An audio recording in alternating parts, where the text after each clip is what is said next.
Saravá, meu povo!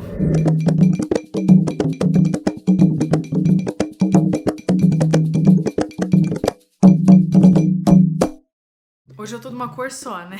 Cabelo, maquiagem, essa brusinha. Tá um frio nessa cidade hoje. Hoje tá honrando a capital mais fria desse país. Tá tudo bem? Houve um vendaval perigosíssimo no sul do Brasil essa semana, mas tá ok, eu tô bem, a nossa casa tá ok.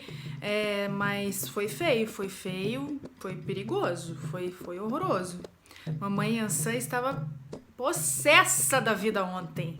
Ontem ela tava assim, meu Deus, eu preciso acabar com alguma coisa. Brava. O assunto do vídeo é...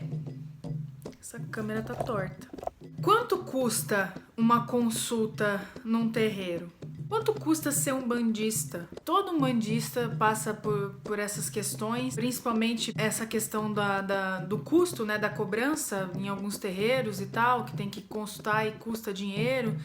Enfim, eu tô aqui para esclarecer algumas coisas. Eu vou falar de forma genérica, geral, como eu sempre falo nos meus vídeos, né? E de acordo com a doutrina que eu sigo dentro da Umbanda, de acordo com o fundamento que eu sigo dentro do terreiro que eu faço parte. Então algumas coisas podem ser diferentes do ponto de vista de vocês. Eu vou falar o meu. Terreiro que cobra consulta não é terreiro sério. Essa é a minha opinião. Essa é a minha opinião. Por quê? Eu já falei disso em alguns vídeos, né? Eu já respondi algumas perguntas do Carol Responde, daquelas sessões de perguntas que eu fazia aqui no canal, sobre isso, assim, porque de pessoas que contam histórias de que foram no terreiro, aí consultaram lá com o Exu, e o Exu pediu para fazer, tinha que fazer um trabalho, e esse trabalho custava R$600. Não, porque para consultar com o Exu custa R$200. Para consultar com o preto velho custa R$100. Ou a preta velha pediu para fazer um terço e um banho de erva, não sei o que vai custar R$250. Eu recebo inúmeros e-mails de pessoas contando esse tipo de coisa para mim. E eu acho um absurdo de tamanho assim que, sério, não existe tamanho.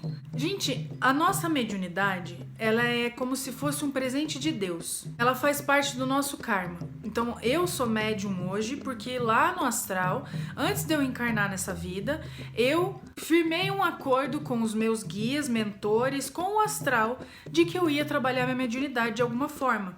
Né? Eu viria médium pra terra e eu iria de alguma forma trabalhar minha mediunidade. Tem gente que trabalha a mediunidade de vários jeitos, não é só trabalhando num terreiro ou num centro espírita. Um padre é médium, um pastor é médium, né? As pessoas que frequentam esses lugares, todas elas são médiums também. Só que trabalham a mediunidade de uma forma diferente, elas escolheram um caminho diferente. Eu escolhi Umbanda, né? Então Deus me deu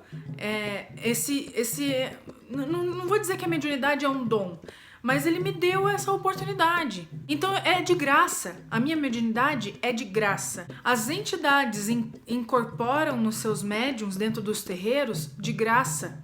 Eles não precisam de dinheiro. Eles não precisam de nada material para incorporar. Eles precisam da sua disponibilidade, do seu corpo, da sua fé.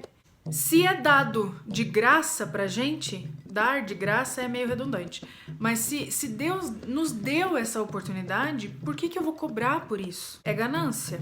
Aí você está usando a ganância, você está usando, né, de algo que Deus te deu, que as entidades estão ali para te oferecer, para cobrar, para ganhar em cima disso.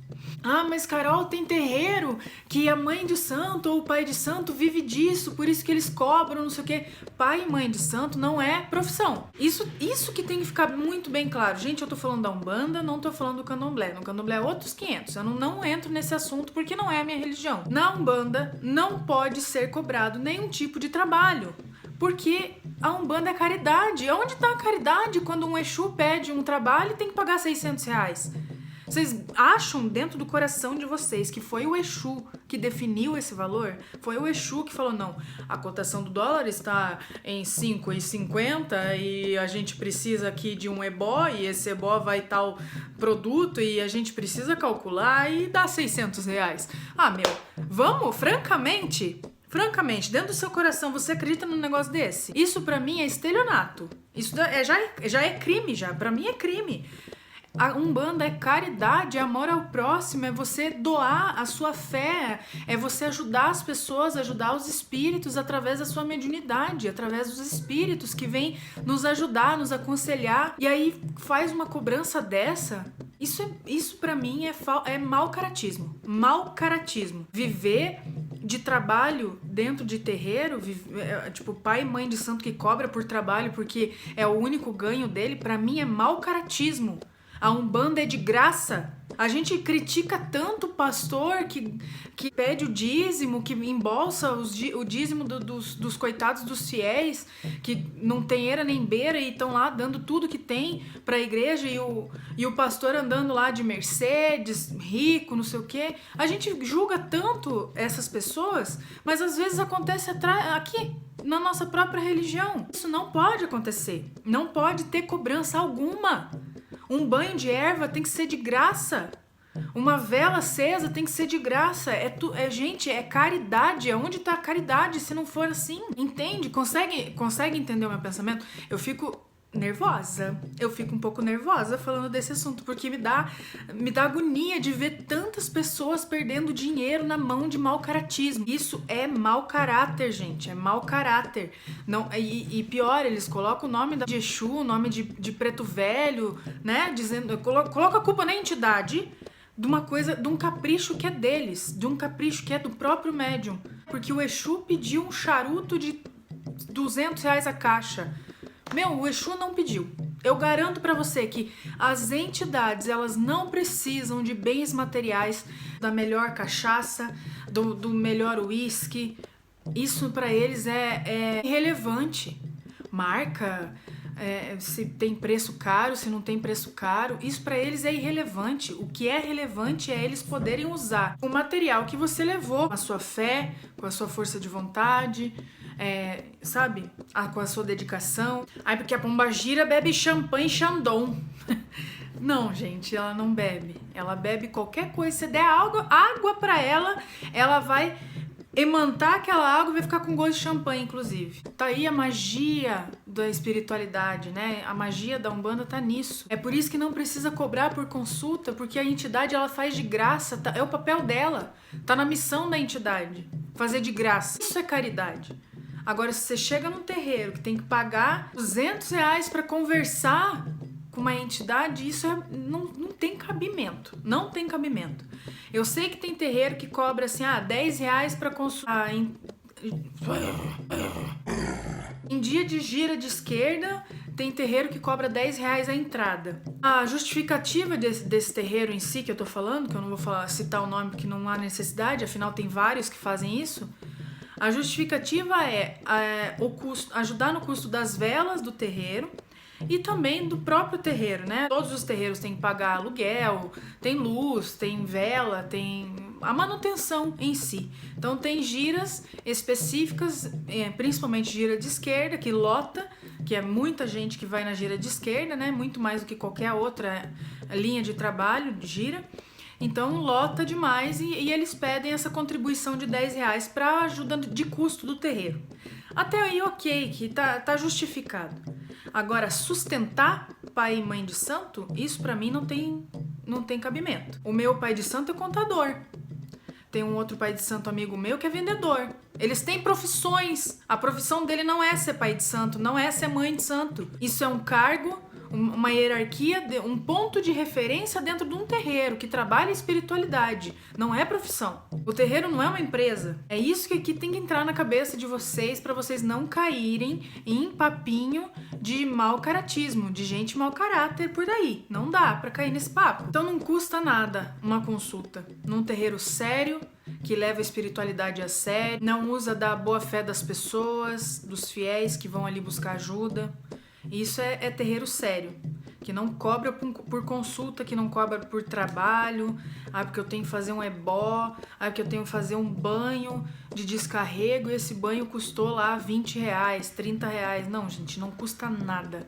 A entidade tá ali para te ajudar, para te aconselhar de graça. Assim como nós, médiuns, disponibilizamos do nosso tempo, da nossa fé, para ir até o terreiro, para fazer o nosso papel diante da espiritualidade, para que eles nos usem, para que eles nos ajudem, ajudem também. Estamos aqui para servir. Somos servos de Deus, da espiritualidade, de Oxalá, de todos os orixás. Somos servos e não podemos cobrar por isso. Por isso que você tem que pensar muito bem antes de entrar para um terreiro. Porque você vai ter responsabilidade dali pra frente. Você vai ter que disponibilizar do seu tempo toda semana pra você ir lá. Muitas vezes você não vai incorporar, você vai só assistir, bater palma, ajudar, emanando energia. Você vai trabalhar de alguma forma. Toda gira é diferente. Você vai trabalhar de alguma forma, não interessa como. Você aceitou doar a sua fé ali, ajudar os seus irmãos, os encarnados e os desencarnados. Então é isso que é Umbanda, é caridade, é você disponibilizar o que você tem de força, de fé, de mediunidade para ajudar o próximo. Isso é Umbanda. Quando tiver dinheiro envolvido, isso é coisa de humano, isso é coisa de gente gananciosa. Não adianta vocês comentarem aqui dizendo que, ai, Carol, porque a mãe de santo vive disso e não sei o que para ajudar. Não, gente, não dá. Não entra na minha cabeça. Aí eu sou bem relutante com esse tipo de opinião, entendeu? Você tá usando a espiritualidade não tá para te servir. É você quem serve a espiritualidade, você que ajuda a espiritualidade e a humanidade em si. E agora falando do custo, de quanto custa para ser filho de santo, que tem gente que me pergunta, ai Carol, é igual no candomblé, que tem que pagar pela roupa, porque tem que pagar pela feitura de santo e não sei o quê. Na Umbanda tradicional, que é a Umbanda que eu sigo aqui, em Curitiba, no terreiro Pai Jacó, não existe feitura de santo, né? Eu sei que em alguns terreiros de Umbanda ainda tem esse tipo de nomenclatura, né? Principalmente terreiros que tem essa mistura com candomblé e tal, mas aqui não tem. Para ser filha do terreiro, eu preciso simplesmente conversar com o pai de santo.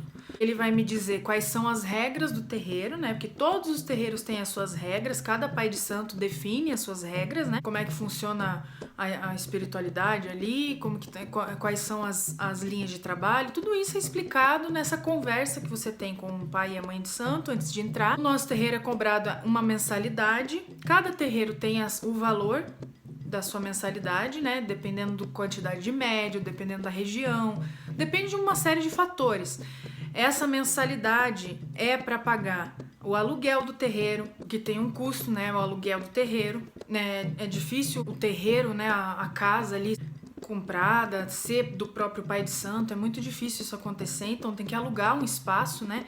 Para fazer as giras e tal. Para ajudar na luz, na água, a quantidade de velas, né? Porque para acender o altar tem uma quantidade de vela, para acender o nosso roncó, que é onde fica o nosso alguidar, quando a gente faz a maci, cada alguidar tem a sua vela. Então, dependendo do número de médiums ali, tem uma quantidade de vela, uma para cada um. Então é bastante. Então vai vela, vai limpeza. Toda gira tem um grupo de pessoas que limpa depois da gira, mas existe uma limpeza geral feita um pouco mais hard, assim, um pouco mais forte por uma pessoa específica. Então essa pessoa tem um custo, né? Uma pessoa de fora. Toda essa manutenção do terreiro é dividida numa mensalidade entre os filhos da casa. Isso pode variar. Tem mensalidade que é R$30, tem R$50, tem R$100, depende do terreiro, mas é para os custos da casa, não é para o pai de santo. O meu pai de santo tem uma profissão, minha mãe de santo tem outra profissão. Não é profissão, não vai para eles o dinheiro, vai para o terreiro, para os gastos do terreiro. E aí, como o nosso pai de santo é bem certinho por ser contador e tal, o nosso pai de santo tem uma tabela de gasto mês colada no mural do terreiro, para dizer quanto que entrou de verba dentro das mensalidades, ou uma festa, quando a gente faz festa, né? Todo o dinheiro convertido da festa vai para o caixinha do terreiro. Então lá nessa tabela tá tudo lá, a prestação de contas que meu pai de santo faz, quanto que tem em caixa, quanto que a gente tá devendo, se a gente tiver devendo alguma coisa, tá tudo escrito ali. Quando a gente eu, por exemplo, fico devendo uma mensalidade, eu converso, eu falo, não vou poder pagar esse mês, aconteceu isso, não vai dar, talvez dividir em 2 vezes a mensalidade, enfim, a gente tem uma conversa com eles, não é obrigado a pagar, mas tem que ter uma noção, né? A gente tem que ter um bom senso de que aquilo ali não se ergue sozinho, que aquele terreiro ali não tá em pé sozinho, não funciona sozinho. Precisa da corrente toda para que aquilo funcione, para que aquilo, né, aconteça. Então a nossa contribuição é assim, uma mensalidade. É como se fosse o dízimo da pessoa que vai na igreja católica ou na evangélica, que paga lá todo mês e tal. É o nosso dízimo para contribuir para o terreiro. Se lá no terreiro de fulano de tal você escutou que vai pro bolso do pai de santo, aí é um problema deles. Eu tô explicando como é que funciona. E aí, tá, tem essa mensalidade e a roupa. A roupa, gente, é uma saia, pra mulher, pelo menos. Tem que ter uma legging branca, uma saia branca simples e uma camiseta. Não tem frufru daquelas saias armadas, aqueles panos maravilhosos que tem no candomblé, não tem nada disso. É super simples. Tem terreiro, inclusive, que nem tem saia, é de só calça mesmo. Então, só a calça. E aí, as guias de trabalho. A gente compra, porque assim, como uma guia daquela é bem comprida, eu não tenho nenhuma aqui pra mostrar porque minhas guias ficam no terreiro. Mas é uma guia bem comprida, daqui até aqui embaixo, pra baixo do umbigo. Então, vai bastante miçanga, vai bastante conta, né, que é aquelas bolinhas maiores. Então, vai bastante coisa. Isso tudo, ou a gente compra separado nas lojas e dá pra alguém fazer lá no terreiro. No nosso terreiro, quem faz as guias são os capitães. Não, a gente não faz a nossa própria guia. A gente tem que entregar para um capitão fazer. E aí ele faz a guia. Então, uma guia de Oxalá. Lá no terreiro vende o pacotinho já fechado com tanto de conta que precisa, miçanga que precisa para uma guia de 1 metro, 1,5 metro, né? Depende do tamanho da pessoa aí também. Vende separado, mas quem faz não cobra nada, não pode cobrar nada. A gente só compra o pacotinho com as miçangas, porque o terreiro precisa comprar esse pacotinho também de um fornecedor. Ou a gente vai direto no fornecedor ou compra lá no terreiro também, na cantina. Alguns terreiros têm cantina, né? Que a cantina também contribui para manutenção do terreiro. Então, tudo que vende na cantina vai pro caixinha do terreiro. O salgadinho, um café, uma empadinha de palmito, saudades. Essas coisinhas assim que vende numa cantina, o dinheiro revertido para manutenção da cantina e para manutenção do terreiro também. Então, esses são os custos de ser um filho de santo. E quando as suas entidades vão firmando, né, uma aqui, uma ali, pede um cachimbo, pede um charuto, uma bengala, isso você vai comprando com o tempo, não é tudo de uma vez só, né? O seu material de trabalho ali, porque é com as entidades que você trabalha. Então você tem que cuidar, você tem que ir atrás disso. É isso, gente. Lição do dia. Terreiro que tem cobrança não está fazendo caridade. Ser filho de santo depende do terreiro aí, quanto que custa uma mensalidade e tal. Você vai ajudar nos custos da manutenção do terreiro. Basicamente isso. Feito? Tenha uma ótima semana, saravá e muita axé.